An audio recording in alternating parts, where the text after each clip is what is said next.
of procedure, with respect to the practice of law, the Supreme Court would still be in the best position to make those rules. Ako ang aking feeling po dito is that the people who are on the ground should be empowered as much as possible because they know the problems. So, ang issue lang po dyan, and again, I think Father Bernas raised this before, yung bang poder or kapangyarihan ng ating Korte Suprema, is that concurrent with the power of Congress? That was supposed to be my next question, if that is concurrent. Because my next question is this, no? There is a conflict between the authority of Congress to fix filing fees and other court fees with that of the provision of the Constitution, this particularly because the Constitution likewise allow the Supreme Court to promulgate rules in the practice of law. And therefore, it can fix the filing fees and other court fees. And in fact, those are provided for in Rule 141 of the Rules of Court. So if there is a law passed exempting a certain public institution in the payment of filing fees, and the Supreme Court insists that the power to exempt the filing of fees belongs to the Supreme Court.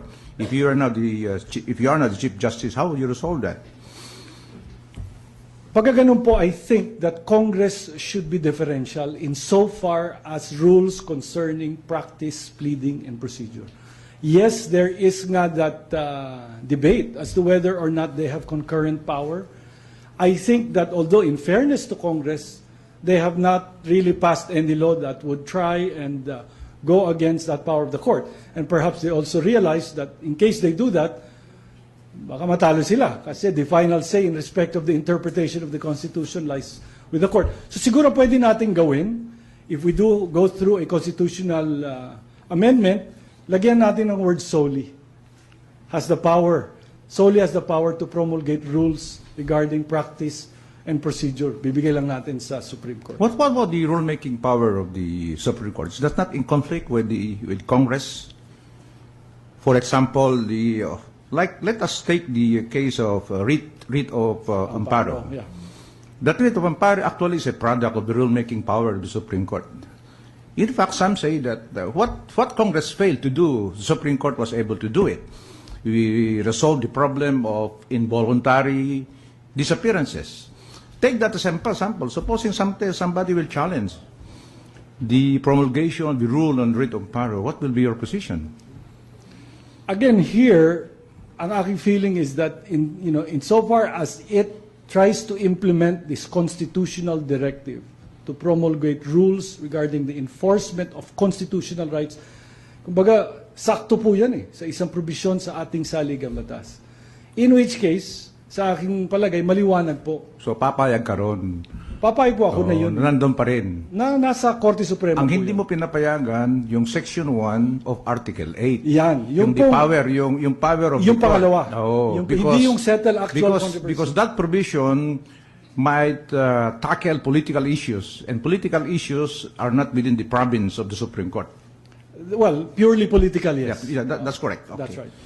Now, you were also suggesting that in order to reduce the backlog of cases, there is a need to amend Article 8, Section 12, or Section 15, I think. 15. The periods required of the courts to promulgate their decisions. No? But are you aware that the Supreme Court now has promulgated rules of procedures that reduce the periods within which to promulgate cases? I cite you examples like the rule and summary procedure. It is only 1 month, whereas the Constitution provides that insofar as lower courts are concerned, they have 3 months. You have the rule of procedure for environmental law, where the Supreme Court promulgated rules that it needs only 1 month. No, the courts have to promulgate their decisions within a 1 month period. Now, also in intellectual property cases, we just promulgate the rules on intellectual property. We have likewise limited the period within which to promulgate within a period of 1 month. So do you think that there's still a need to amend Section 15 of Article 8? Anyway, there is a collateral provision unless reduced by the Supreme Court. How are you going to respond to that question? Mr. Justice, first of all, I think these are all steps in the right direction. And we have to applaud and we have to encourage the Supreme Court in doing these kinds of rules, no? Pero ang aking pong punteriya dito talaga is that, kasi nga, dahil yung period is counted from the date of submission as opposed to the date of the filing. Tinitignan ko po yung mga kaso po ng PCGG. Karamihan po dito, final 1987. 25 years na, nakabinbin pa po sa mga korte. In fact, meron pong mga ibang kaso, hindi pa po nagsisimula yung trial. But in these PCGG cases, if you go over the petitions that were filed in 87, you will find that there were a lot of petitions or motions to amend the complaints. The cause probably was not attributable to the courts. It might have been could be attributable to the petitioners themselves, the government, the OSG, and also the lawyers of the other parties. Because considering the number of defendants, the number of intervenors, the number of third-party complaints, and so on, you should not.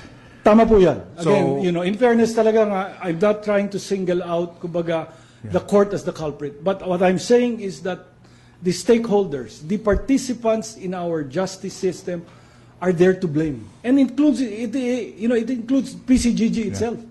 Yeah, that's correct. Yeah, the way I was observing you, when you were asked by Justice Hermosissima, your answers were tend to invite or to court the vote of Justice Purissima. when you were asked by Congressman Tupas, your answers were also intended to court the vote of Justice Tupas. Now that I'm propounding the question, you're trying to court the vote of the Supreme Court. Huh? Is my observation correct? So anyway, let's go to Rule 65. Let's go to Rule 65. According to you, Rule 65 is a culprit. Is a cause of backlog. Are you aware that in 2007, I think, we amended Rule 65? We put a limit to the period as to when a petition for certiorari under Rule 65 be filed. Before it was within a reasonable time. Now we fix the period at 60 days. And that if there is an application for a restraining order, and there is no restraining order that be issued within the 10-day period from the filing of the petition, then the lower court shall proceed with the case, even if the main petition is not yet resolved by the appellate court or the Supreme Court for that matter. Are you aware of that? Yes, I am, Justice. And again, this is, I think, a step in the right direction.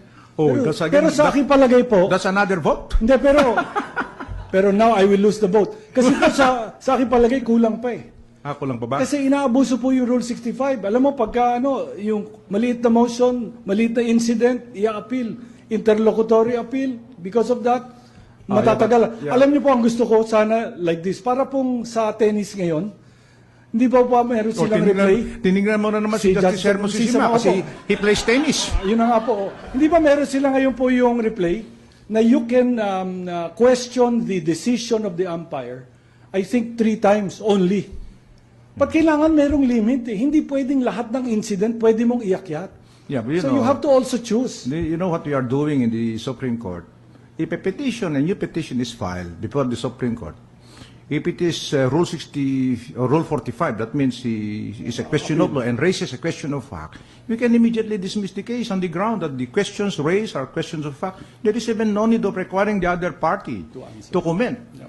Now, if it is a Rule 65 as a special civil action, a petition for certiorari, and there's really no ground for the issuance of a TRO, we can also dismiss the petition. And that's what I've been doing, Dean Andy. Are you aware of that? Yes, in fact, we know you are the authority po in criminal procedure. No, at sana po magturo ulit kayo. Ang problema, ayaw ng misis natin eh. So, okay, anyway, last question. No? This is an observation only of your comment on the Supreme Court has no work plans to speak of. I hope I did not get you correctly, no? Baka you might lose your vote. Yeah, for your information, we have several committees, no? formed by the Supreme Court. And these committees are headed by a Supreme Court justice. No?